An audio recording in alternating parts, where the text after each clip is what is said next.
የአሜሪካው ፕሬዝዳንት ዶናልድ ትራምፕ በኢራን ላይ የ48 ሰዓታት ገደብ እንደጣሉም አዳሩን ተሰማ። የዓለም የነዳጅ መስመር ካልከፈታችሁ የኃይል ማመንጫችሁን አመድ እናደርግባችኋለን ሲሉም ዶናልድ ትራምፕ ለኢራን የመጨረሻ ማስጠንቀቂያ እንደሰጡም ተሰማ። እንዲሁም በአሁኑ ሰዓት ላይ ጦርነቱ ተፋፍሞ በአዲስ የውጊያ ስልት ተመልሰዋል። እስራኤልና አሜሪካ በተለያዩ የኢራን አካባቢዎች ላይ ጥቃት እንደፈጸሙ ተረጋገጠ። በአንጻሩ ኢራን በተለያዩ የአሜሪካ ጦር ሰፈሮችና በቴል አቪቭ አቅራቢያ ከባድ የሚሳኤል ጥቃት እንደፈጸመች ተሰማ። ዝርዝር መረጃ አለን። እነዚህንና ሌሎች መደመጥ ያለባቸው መረጃዎችን ሰዓታችን ጠብቀን ይዘን ተመልሰናል። አብራችሁ እንድቆዩ በአክብሮት እየጋበዝናችሁ በቅድሚያም ወደ ዝርዝር መረጃዎቻችን እንሸጋገራለን። የመካከለኛው ምስራቅ ጦርነት በአሁኑ ሰዓት ላይ ዓለማችን እያነጋገረ ውጊያው እንደቀጠለ ነው።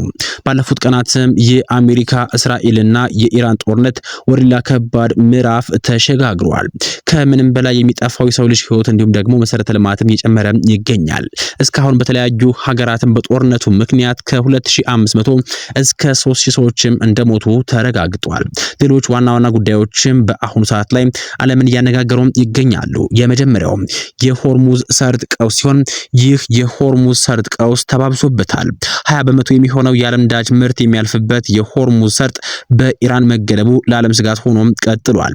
አሜሪካ ለኢራንም የ48 ሰዓት ማስጠንቀቂያ የሰጠች ሲሆን ሰርጡ የማይከፈት ከሆነ በኢራን የኃይል ማመንጫዎችና መሰረተ ልማቶች ላይ ጥቃት እንደምትፈጽምም አሜሪካ በቀጥታ አስታውቃለች። ይህ ክስተት ደግሞ ዓለማችን ወደ ሌላ ከባድና አስጊ ጦርነት ሊገፋፋት እንደሚችልም እየተነገረ ይገኛል። ሁለተኛው የሚሳኤል ጥቃቶችም ከአሜሪካና እስራኤል እንዲሁም በኢራን በኩልም ተስፋፍተው ቀጥለዋል። ዛሬን ጨምሮ ባለፉት ቀናትም ኢራን ወደ እስራኤልና ወደ ተለያዩ የባህረ ሰላጤ አገራትም ኢላማዎችን በርካታ ሚሳኤሎችንም ጥቃትም ሰንዝራለች።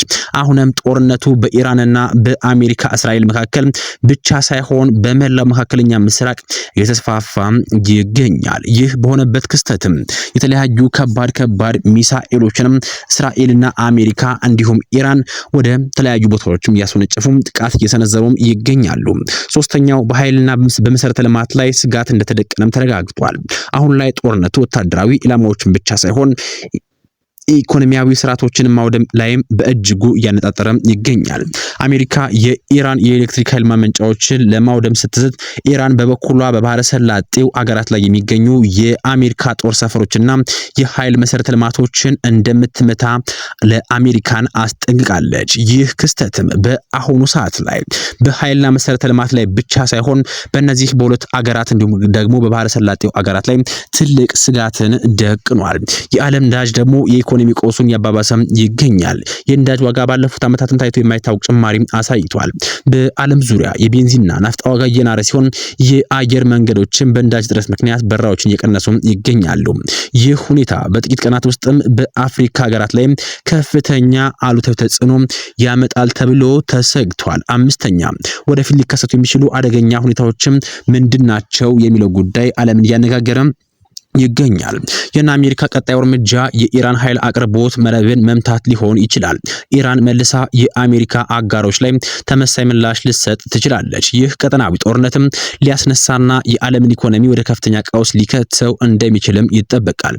የአሜሪካው ፕሬዝዳንት ዶናልድ ትራምፕ ኢራን ወሳኝ የሆነውን የሆርሙዝ ሰርጥ በ48 ሰዓታት ውስጥም እንድትከፍት ካልሆነ ግን የኃይል ማመንጫዎቿ እንደሚመቱባት አስጠንቅቀዋል። ኢራን ዛቻውን አጣጥላ ጥቃቱ ከተፈጸመ ግን የከፋ አጸፋ ለመስጠት መዘጋጀቷን አስታውቃለች። ከጠላቶች መርከብ ውጭም ሌላው ማለፍ ይችላልም ስትል በቀጥታ ለሌሎች ሀገራትም መልእክት አስተላልፋለች። በአሁኑ ሰዓት ላይ ዓለምን እያነጋገረ የሚገኘው የመካከለኛው ምስራቅ ጦርነት በኢራንና በአሜሪካ በእስራኤል መካከል እንደቀጠለ ነው።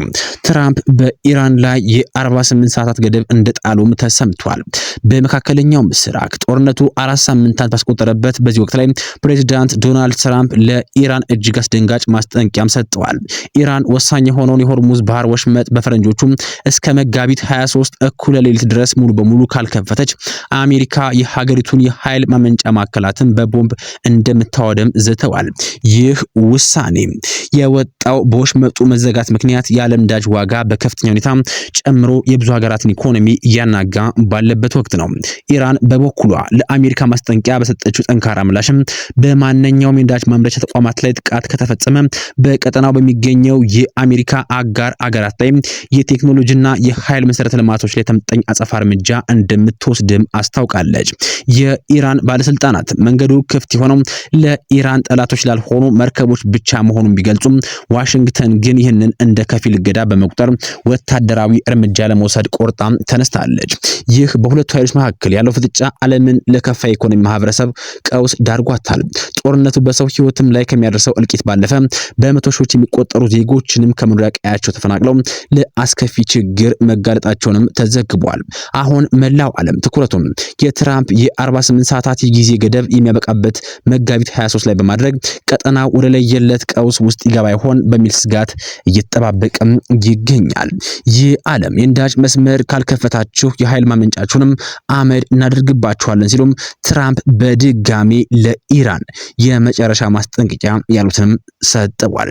የአሜሪካው ፕሬዝዳንት ዶናልድ ትራምፕ የሆርሙዝ የባህር በር በአስቸኳይ እንዲከፈት ለኢራን የ48 ሰዓታት ጊዜ ገደብ ብቻ የሰጠ ሲሆን ትዕዛዙ ካልተፈጸመ ግን የሀገሪቱን የኤሌክትሪክ ኃይል ማመንጫ ጣቢያዎችን በከባድ ጥቃት እንደሚያወድምባቸው እንዲሁም ደግሞ ዝግጅታቸውን ማጠናካቸውንም አስታውቋል። ፕሬዝዳንቱ በትሩዝ ሶሻል ገጻቸው ባስተላለፉት የጦርነት የሚመስል መልእክትም ኢራን በ48 ሰዓታት ውስጥም የሆርሙዝ ባህር በርን ያለምንም ስጋት ሙሉ በሙሉ ካልከፈተች በስተቀር የአሜሪካ ጦር የኢራን የኃይል ማመንጫዎችን በመምታት ከጥቅም ውጪ ያደርጋቸዋልም ብለዋል። ትራምፕ አክለው ጥቃቱ የሚጀምረው በሀገሪቱ ካለው ትልቁ የኃይል ማመንጫ እንደሚሆንም በማሳሰብ ለቴህራን ከባድ ማስጠንቀቂያ ሰጥተዋል። ይህ ውሳኔ የተላለፈው ኢራን በቁልፍ የንግድ መስመር በሆነው የሆርሙዝ ባህር ላይ ጣለችውን እገዳ ተከትሎ የዓለም የነዳጅ ዋጋ በከፍተኛ ሁኔታ በናረበት በዚህ ወቅት ነው። እንደ ወታደራዊ ተንታኞች ግምት ከሆነ ትራምፕ ትልቁ ማመንጫ ያሉትም የቡሼር የኒውክሌር ኃይል ማመንጫ ወይም ደግሞ በቴህራን አቅራቢያ የሚገኘው ግዙፉን የዳማቫንዳ የኃይል ጣቢያ ሊሆን ይችላል ተብሎም ይጠበቃል።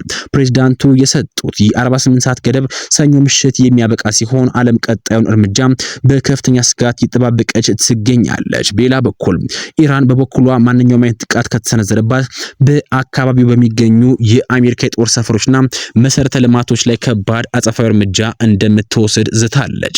በመካከለኛው ምስራቅ የተከሰተው የአደገኛ ውጥረትም ወደ ለየለት ጦርነት ያመራ ይሆን ወይስ ደግሞ ኢራን ለአሜሪካ ማስፈራሪያ እጅ ሰጣ የባህር መንገዱን ትከፍታለች?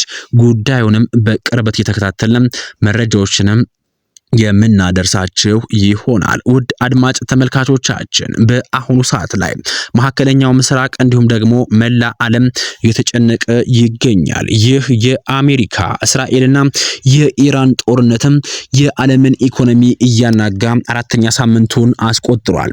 የአሜሪካው ፕሬዝዳንትም አነጋጋሪ መግለጫ እያወጣ ይገኛል። እንዲሁም ደግሞ የኢራን ከፍተኛ ባለስልጣናት እንዲሁም ደግሞ የሀገሪቱ መሪዎችም ኢራን እጅ እንደማትሰጥ እንዲሁም ደግሞ አሜሪካን ሳያንበረከኩ እስራኤልንም ሳያንበረከኩ እጅ እንደማይሰጡ ጦርነትንም እንደማያቆሙ እየገለጹ ይገኛሉ። መካከለኛው ምስራቅ አሁን የጠፋው ሰላም በምን አይነት መንገድ የሚፈታ ይመስላችኋል? ሁላችሁም ሐሳብ አስተያየታችሁን ኮሜንት ቦክስ ላይ አስቀምጡልን። በዚህ መረጃ ሰዓት ይዤላችሁ መጣሁት መረጃ ይህንን ይመስላል። በቀጣይ በተረጋገጠ እንዲሁም ደግሞ መደመጥም ጭምር ባለበት መረጃ እስከነገናኝ ድረስ ለአሁኑ በዚህ አበቃን። ሰናይ ጊዜን ተመኘን።